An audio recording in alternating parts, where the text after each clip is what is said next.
안녕하십니까. 정보처리 실기 강사 권우석입니다. 자, 이번 시간에는 알고리즘 초급, 자, 세 번째 시간입니다. 1에서 100까지의 합계를 구하는 문제를 이번 시간에 설명을 드리겠습니다. 자, 어떻게 알고리즘 재밌게 잘 따라오고 계십니까? 그렇게 많이 어렵진 않죠. 지금 초급 과정에서는 기출문제를 이제 풀이하기 위한 이제 준비 단계가 되는 거예요. 그래서 다양한 유형의 문제를 이제 접하면서 알고리즘이 무엇인지라는 그런 개념을 이제 잡아가는 그런 과정이라고 보시면 됩니다. 자, 그래서 세 번째 강의에서는 1에서 100까지 합계를 구할 건데요. 두 번째 강의에서 1에서 5까지의 합계를 구하는 순서도 배웠습니다. 기억나십니까? 변수가 어떤 것이 나왔죠? 항을 나타내는 i라는 변수 있었고요. 그리고 합계를 저장하는 sum이라는 변수도 있었습니다. 자, 이런 변수 이름은 뭐 바뀔 수 있죠. 중요한 것은 아닙니다. 그래서 각각의 변수들을 초기화를 일단 0으로 했었습니다. 0으로 하고요. 규칙을 찾았는데 i는 일씩 증가되더라. 그리고 sum은 sum 플러스 i 항만큼 증가되더라 라는 규칙을 만들어냈었어요. 그래서 이 처리문을 얼마만큼 반복했습니까? 1에서 5까지라면은 5까지 반복을 했었죠. 그래서 5까지 합을 구했는 거고요. 1에서 100까지라면은 반복되는 횟수를 100으로 그냥 늘려주면은 100까지 합을 구할 수가 있는 겁니다. 그래서 이전 시간에 배웠던 내용이 이번 시간에 그대로 그 개념 그대로 이어질 겁니다. 그래서 너무 걱정하지 마시고 이번 시간에도 재미있게 같이 한번 학습을 해보도록 하겠습니다. 자, 목차는 먼저 1에서 100까지 합계를 구할 건데요. 이제 순서도 한 가지 유형만 말씀드리는 것이 아니고요. 여러 가지 유형들을 같이 설명을 드려볼게요. 자, 순서도 기호를 한번 정리하도록 하고요. 그리고 연습 문제를 풀이하는 순서대로 진행을 하겠습니다. 자, 문제 발생, 문제 분석, 그리고 순서도를 만들고 디버깅하는 순서. 자, 이런 큰 그림을 일단 생각을 하셔야겠죠.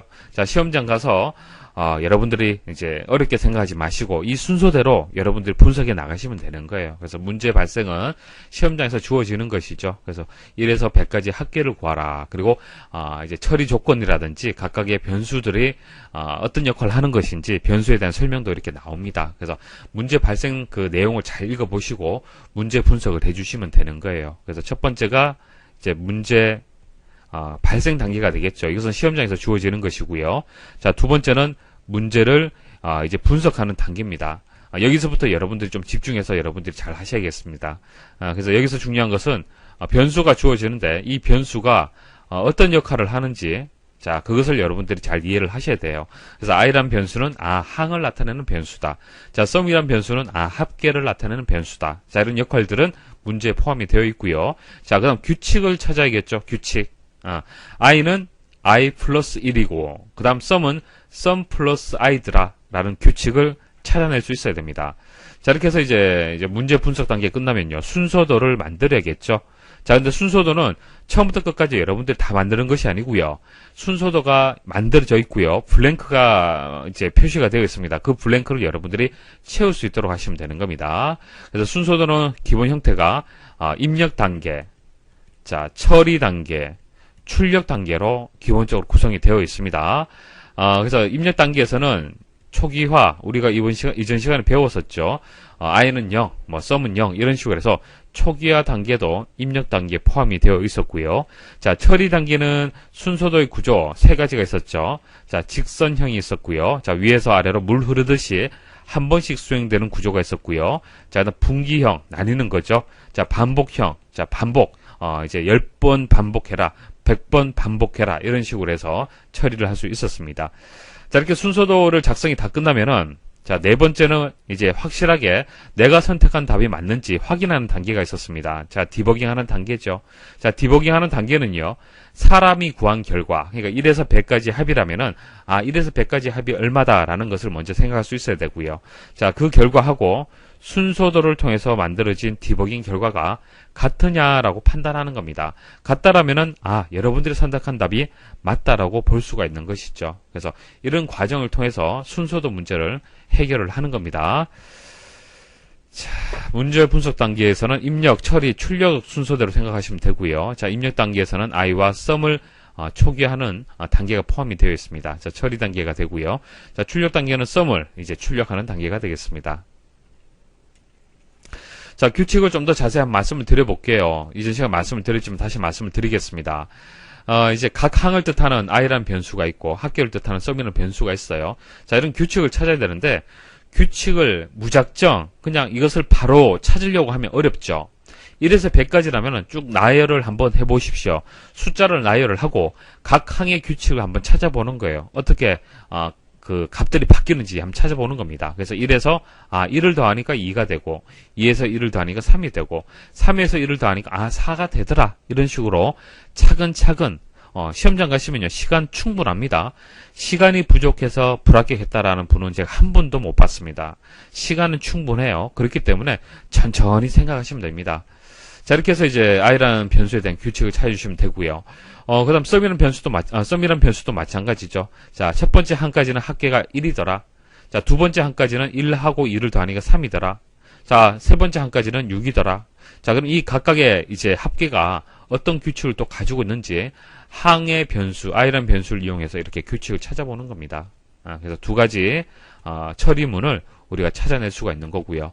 그리고 변수를 초기화할 때 이제 i는 0, sum은 보통 0 이렇게 초기화를 합니다. 그래서 0, 0으로 이렇게 초기화하는 경우도 있고요.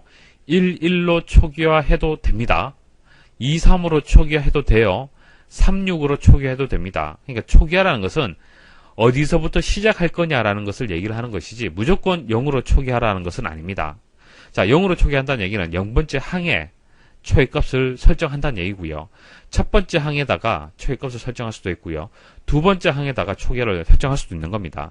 다만 두 번째 항이라면은 그때의 sum 값은 3으로 초기화하는 것이 일반적인 순서도 작성 방법이 되는 거예요. 그래서 이렇게 짝꿍이 서로 연결될 수 있도록만 해주시면 되는 겁니다. 아시겠죠? 그래서 순서도에서 그 초기화는요 0으로 초기화를 하나 1로 초기화하나 결과는 동일해요. 자, 우리 이전 시간에 배웠던 1에서 5까지 합계에 관한 순서도 있죠. 거기서 초기화 값을 한번 바꿔서 한번 테스트 해 보십시오. 결과는 동일합니다.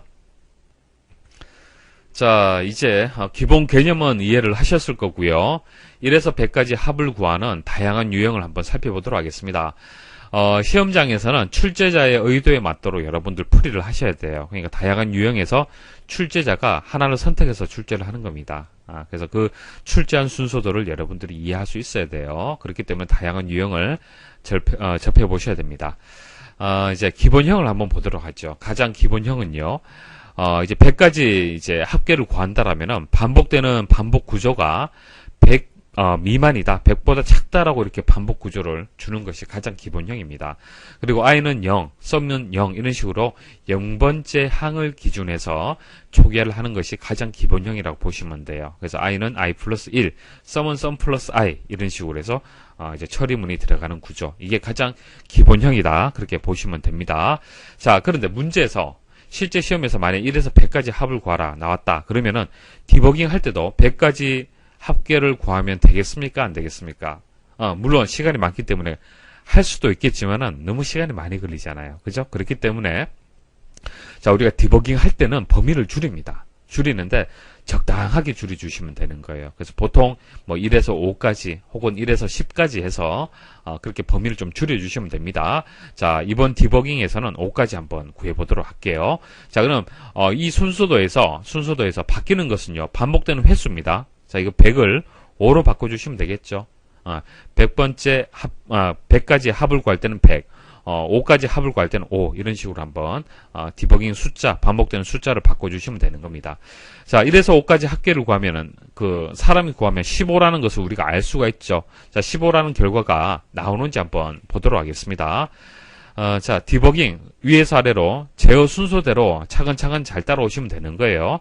자, i는 0이죠. 자, i는 0, sum은 0, 자, sum은 0, 그리고 i는 i 플러스 1, 자, sum은 sum 플러스 i. 자, 이렇게 구해주시면 돼요. 자, i가 5보다 작다. 자, i는 1이죠. 그래서 true가 되겠습니다. 맞죠? 자, 이런 디버깅 표는 시험장 가서 여러분들 스스로 만드셔야 돼요. 그래서 true가 되기 때문에 반복됩니다. i 증가되고, 그 다음 sum을 또 구해주죠. 아직 i 값이 2가 되기 때문에 true가 되고요. 또 반복합니다. 자, true가 되죠. 또 반복합니다. 자, true가 되죠. 또 반복합니다. 자, i가 5가 될 때 다시 i가 5보다 작으냐라는 조건문을 만나게 되면 false가 되겠죠. i가 5가 되기 때문에 이제 빠져나오는 거예요. 빠져나와서 썸을 출력하는 결과가 만들어지는 겁니다. 그래서 사람이 구한 결과하고 디버깅한 결과가 같죠. 같다라면은 1에서 5까지 우리가 검증을 했지만은 1에서 100까지도 맞을 거다라고 우리가 예측할 수가 있는 거예요. 그죠? 그래서 범위를 줄여서 이렇게 디버깅 하시면 됩니다. 자, 금방 설명드렸던 기본형은 초유값을 0으로 주는 방식이었습니다. 뭐 계속 말씀을 드리지만 순서도 알고리즘은 수없이 많습니다. 한 가지 주제를 가지고. 그래서 시험장에서 출제자가 어떻게 출제할지는 모르기 때문에 다양한 표현 방식을 여러분들이 학습을 하셔야 되는 거예요. 자, B형 한번 보도록 하죠. 자, 이것도 기본형에 속하는 건데요. 초유값을 1로 이제 맞는 겁니다. 나머지는 동일하죠. 자, 말씀드렸다시피 초기화는요, i가 0번째 항, 자, 썸이 0번째 항일 때, 이제 i가 0번째 항일 때 썸은 0이죠. 첫 번째 항일 때 1, 자, 합은 1이 되고요. 두 번째 항까지는 합을 구하면 3이 되겠습니다. 이런 식으로 00으로 하든 11로 하든 23으로 하든 상관이 없다. 그렇게 말씀을 드렸잖아요. 한번 검증 한번 해보도록 하겠습니다. 자, 다섯 번째 항까지 한번 합계를 구해볼게요. 자, i는 1, 썸은 1이죠. 자, 됐고요. 자, i는 플러스 1. 자, 썸은 i만큼 증가시켰네요. 조건문 true 만족합니다. 자, 그리고 이제 i를 또 반복시키면 3이 되고 썸은 6이 되고요. 그리고 또 true가 되었습니다. 자, 이렇게 반복하면 true가 되죠. 또 반복하면 또 여기서는 i가 5가 되기 때문에 false가 되는 거예요. 그래서 썸을 출력하면 15가 되는 겁니다. 자, 이렇게 해서 초기화 값을 바꿔준다 하더라도 결과는 동일하죠. 그러니까 시작되는 시점이 0번째 항이냐, 첫 번째 항이냐, 두 번째 항이냐, 그 차이점밖에 없는 거예요. 그래서 결과는 동일하게 나오고요. 그리고 여기 이제 true, false라고 나오는데 이게 yes, no하고 같은 겁니다.